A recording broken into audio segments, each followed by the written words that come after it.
Hello and welcome to Expletives Included. This is episode 2 of our Steven Universe rewatch vlog, covering episodes 3 and 4 of the show. He's Dan Maestri, and I'm Keir Healy. Welcome to the show. That's also important information.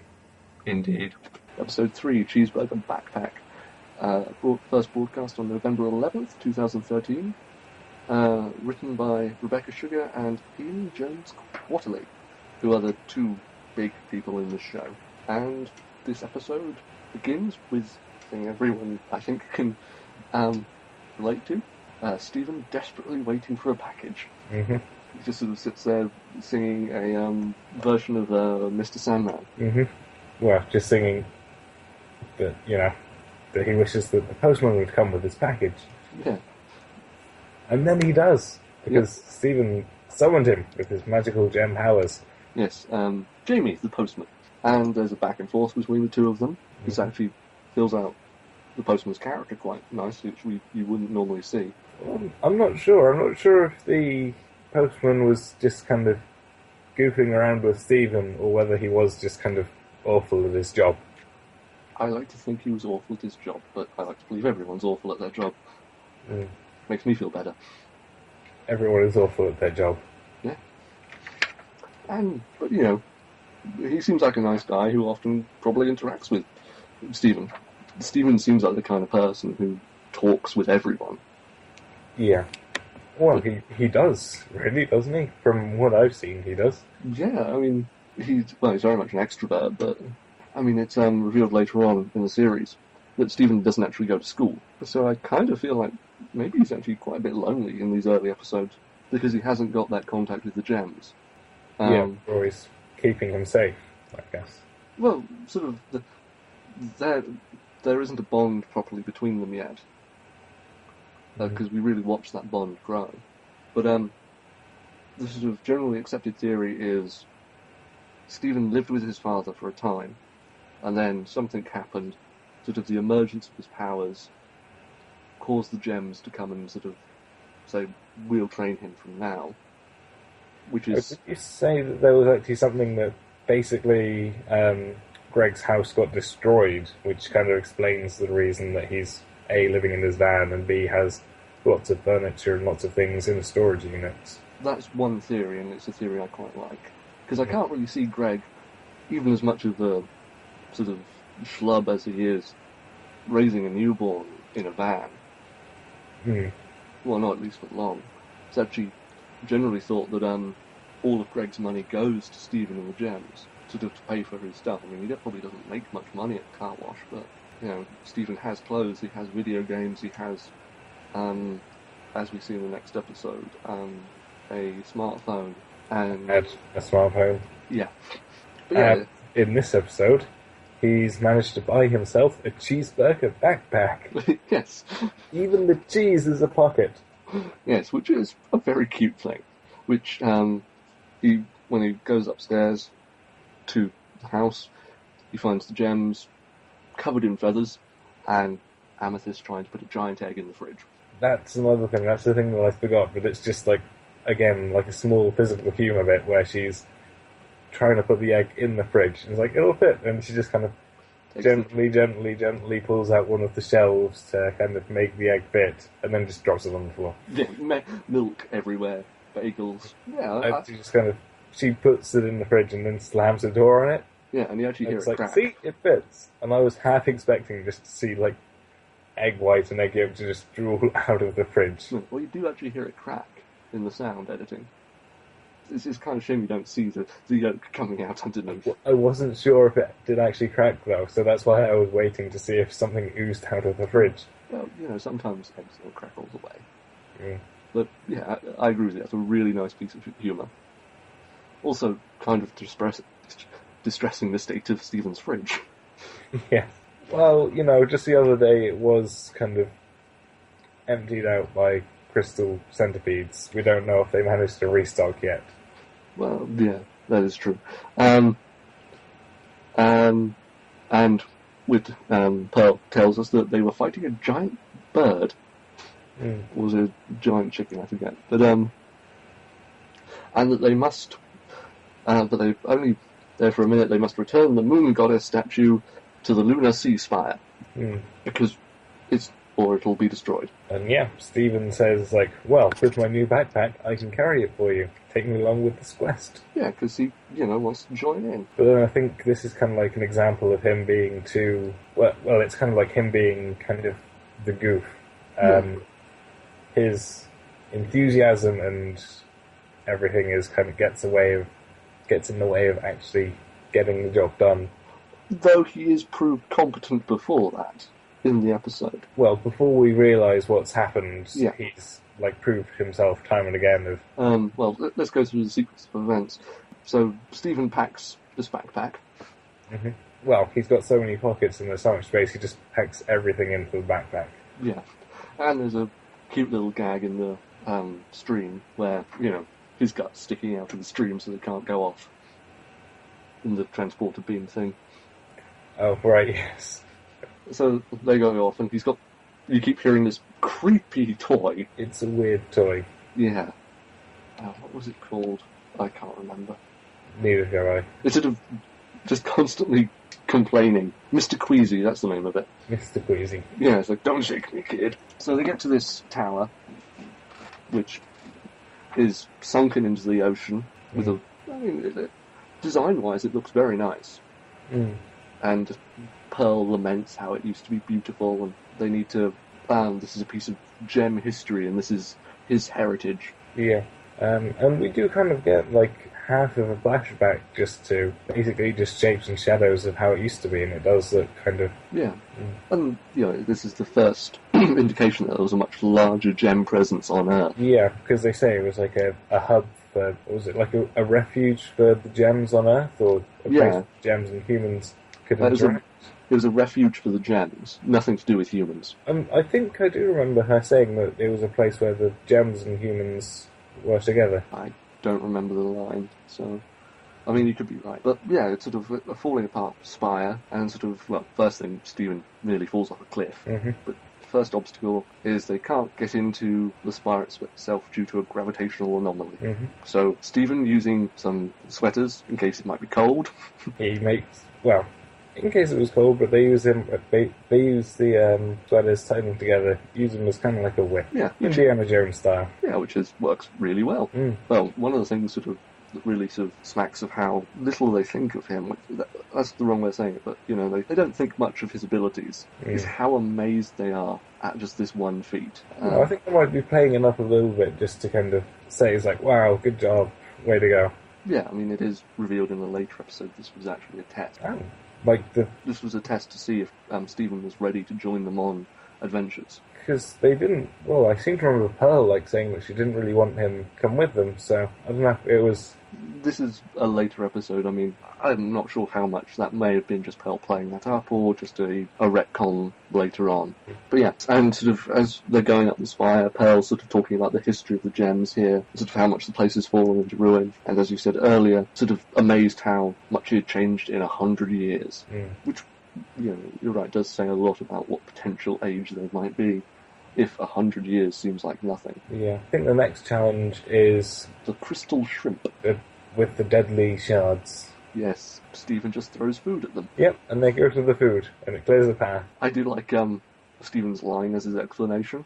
Well, if I was a shrimp, I would want a bagel. Yeah, which it's a nice little bit. But there's a nice character bit before that of Pearl carefully planning and plotting with her hologram vision, sort of how they can get across this. You go here and do this, and then you hit the roof and make it collapse at this exact point, then you'll just be able to make it through. Which says a lot. Next, they come across a sort of torrent of water that they can't pass, and the gems sort of all expectantly look at Stephen to get something out of the backpack. Which I think is sort of them egging him on, you've done really well thus far, and actually he pulls out a perfectly sensible item now. Yeah, except it's too sensible, so he just kind of puts it into the river and it gets swept away. Yeah, an inflatable raft. I mean, that's a perfectly sensible thing to have. When you're going to, like, the spire in the middle of the sea. Well, I wonder how much they told him. I think they said something to do with the sea, I'm not sure. It is called the Lunar Sea Spire, so... That might have tipped him off. But it is Stephen, though. He might have just put it in a raft because of raft. Yeah. well, they had it on Zelda, so I clearly need it. Mm. But then Garnet just knocks over a pillar and they cross. Mm. Which, that's sort of Garnet's thinking, straightforward, punch things. Mm-hmm. There is actually a gag later on where she just thinks any problem can be solved by violence. Well, so far, I think they have. Yes, but for that episode, it's a very inappropriate situation. Okay, Do you want- don't spoil it for us. We'll get to it. Yeah, I don't know how many episodes in the future that one is. That might be a while, actually. It's not a very good episode overall. Anyway, they get to the top of the tower, and sadly, Stephen forgot the one thing they need. Yeah. The statuette. So this is the bit where, his enthusiasm and gusto kind of... He got too excited, I guess, really. Sorry, the episode is episode 13, So Many Birthdays. Okay. So, we're aware. Well, that might be what we continue doing 4, because it's working quite well. That's 3 episodes away.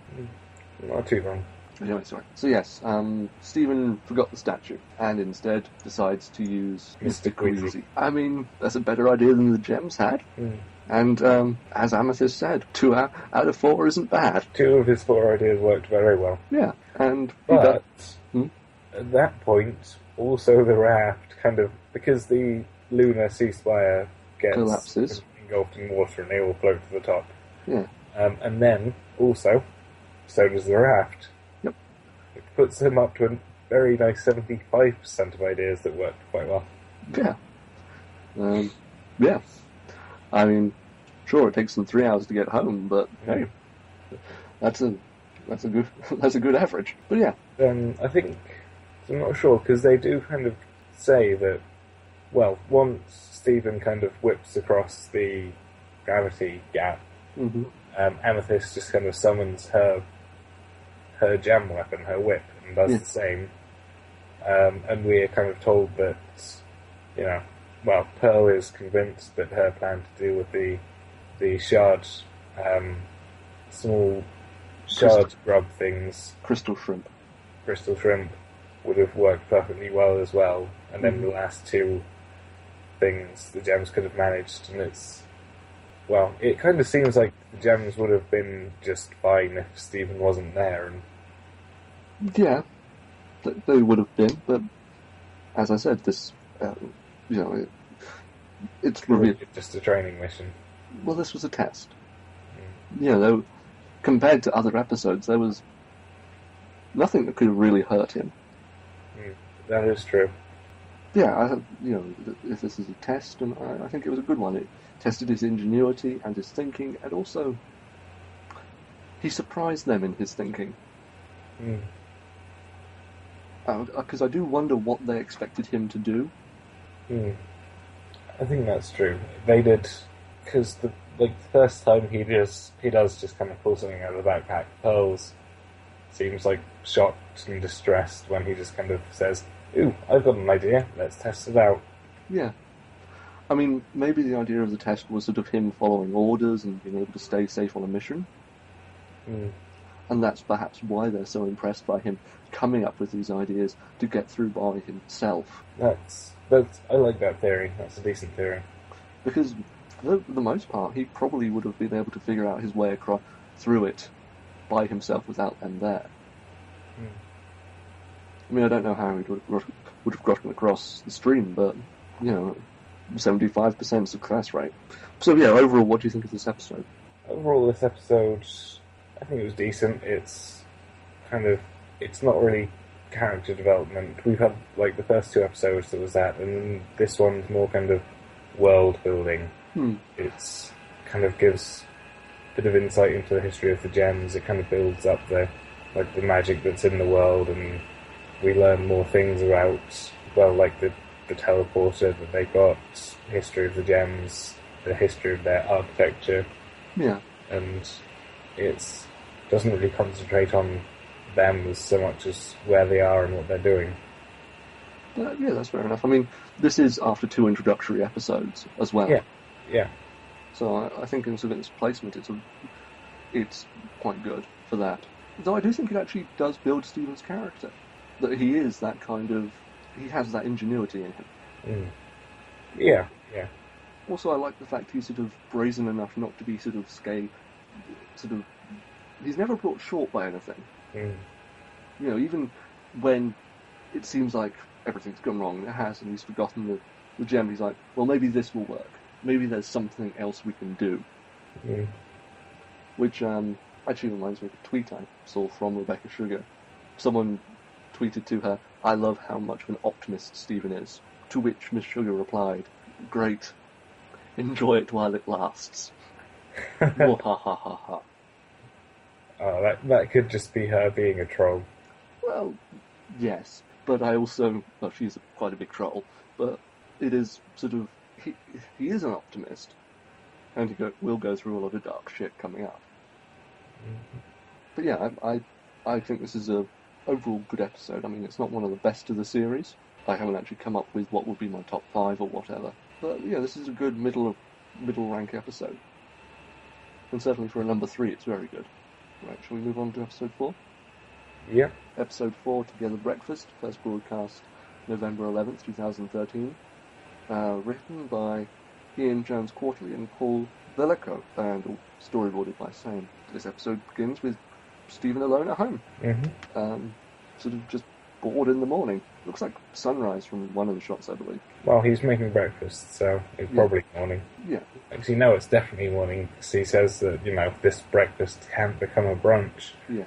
Which is a good line. Mm. So he puts together what's quite possibly the most disgusting breakfast in the history of breakfasts. Well, actually, it develops, because originally it was just waffles. I'm not a fan of waffles, so... But even still, just waffles on their own, it's not crazy. Yes, but then he adds chocolate syrup. Yeah, again, that's perfectly legitimate waffle topping. Popcorn. That's where the weirdness starts. Whipped cream. Doesn't really go with popcorn. And a strawberry on top for healthy. For healthy.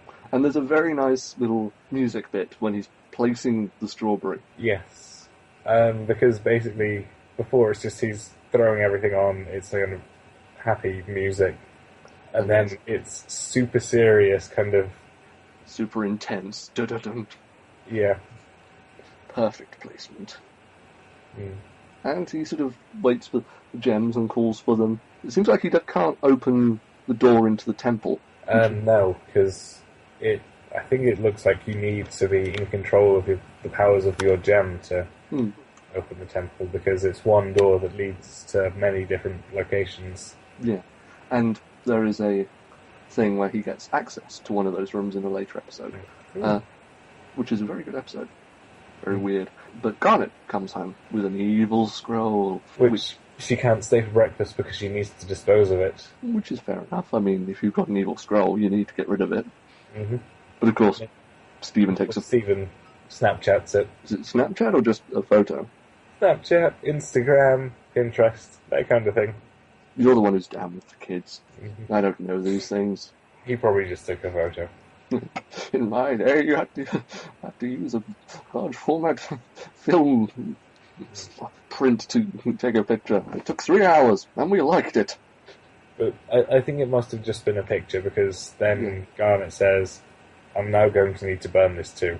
Which is quite funny, I think. And if he did upload it to the internet, then she would have to burn the internet. Which Garnet could do, I'm sure.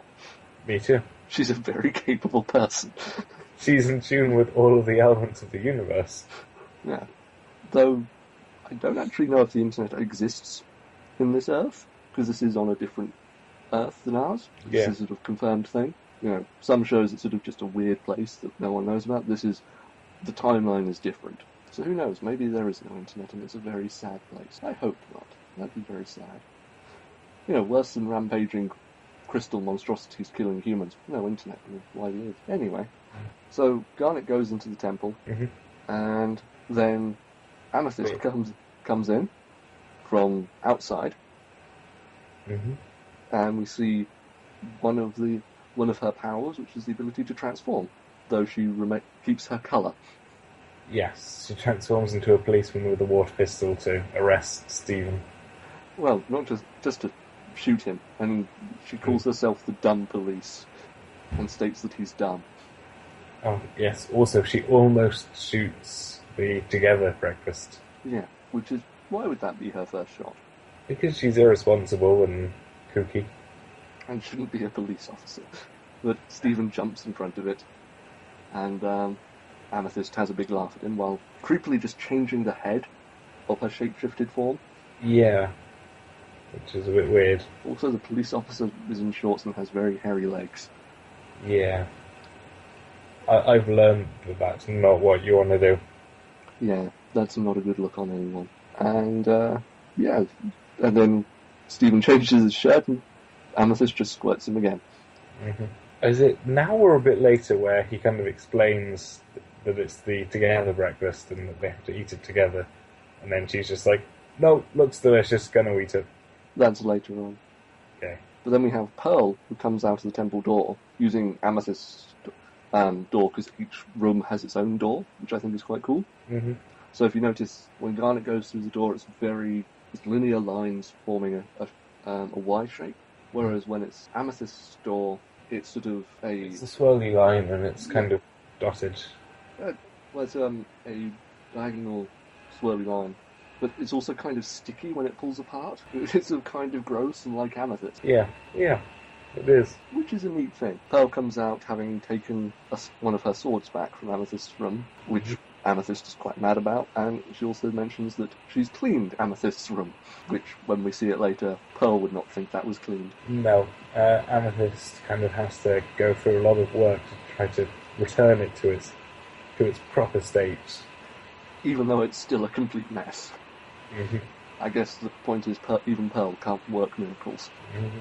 But yes, they're arguing about this. Stephen mentions the together breakfast to Pearl, and she just ignores him. Mm. I think her exact words is, yes, that's nice, Stephen, and just goes into her room, which once again has a different door design. I think it's just a straight line with a half circle cut out of it at one point. I'm not sure, to be honest. I vaguely remember that. But he just sticks his arm and is like, no, we are eating this breakfast. Mm-hmm. And we see Pearl's room, which is filled with water, sort of series of waterfalls and fountains and that kind of thing. Mm. Which, is apt, she being a Pearl and all. Yes, with all the fountains and the water, and she's putting back the sword that she thinks Amethyst stole.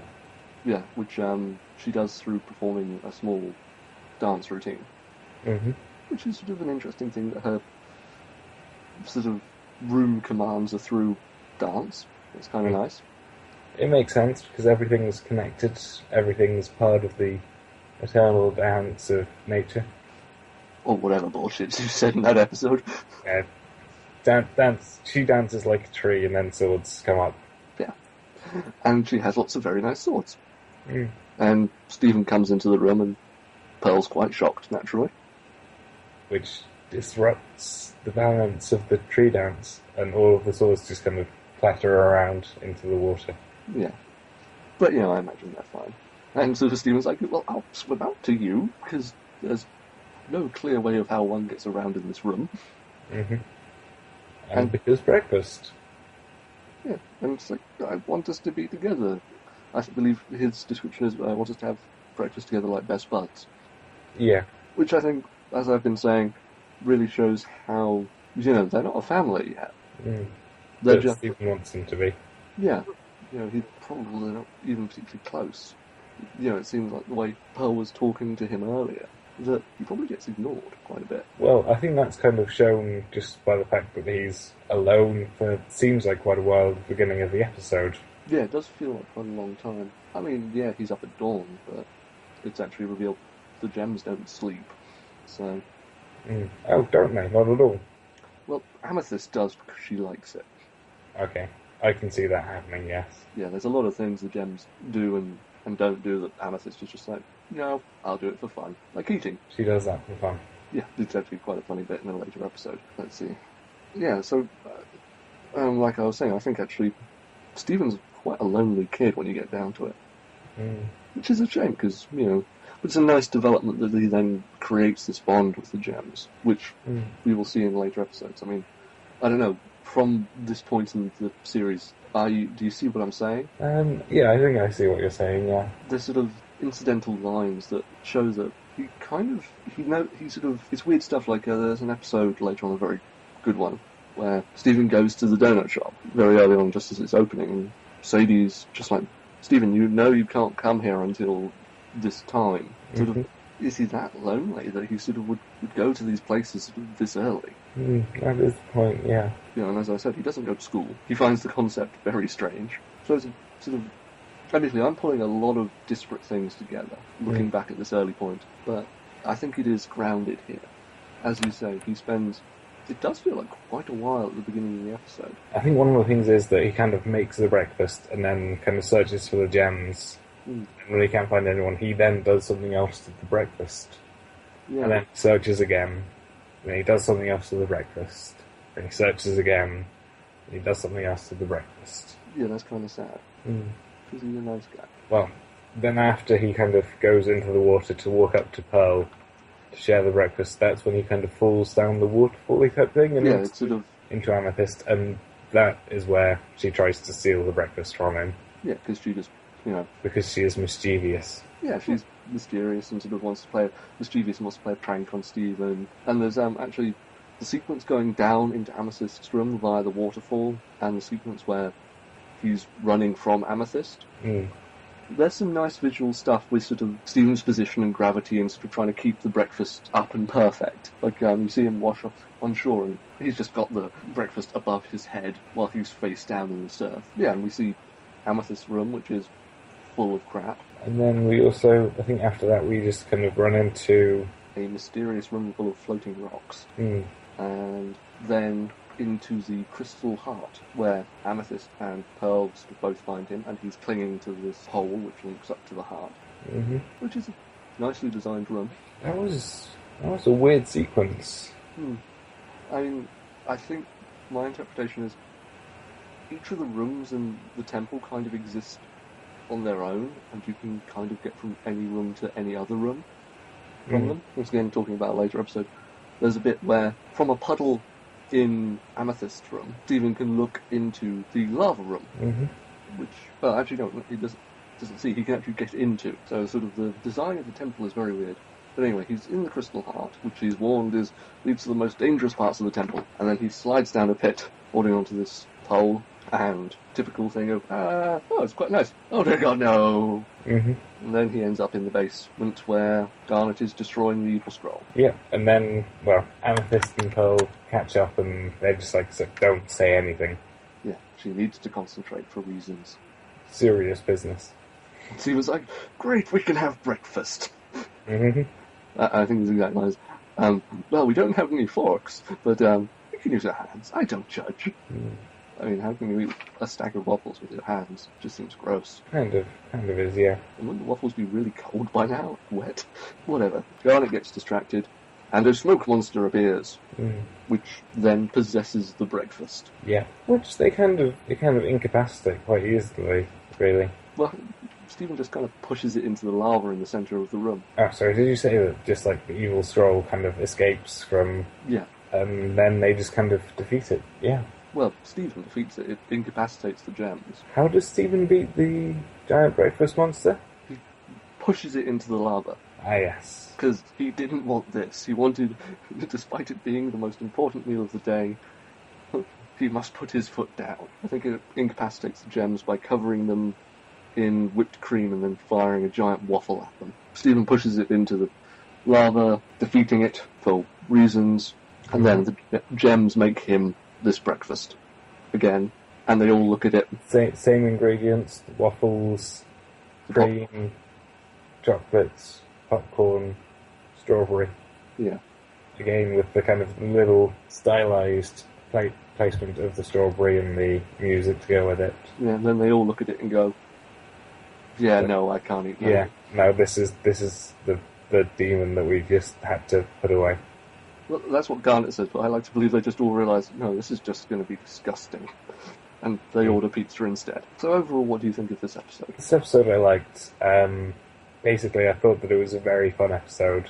Yeah. We got to kind of like see more of the temple, which was, I thought it was a bit weird, because it seemed just like a massive expanse of space in what is quite a small kind of statuette of some sort of gem, which they've carved out for themselves.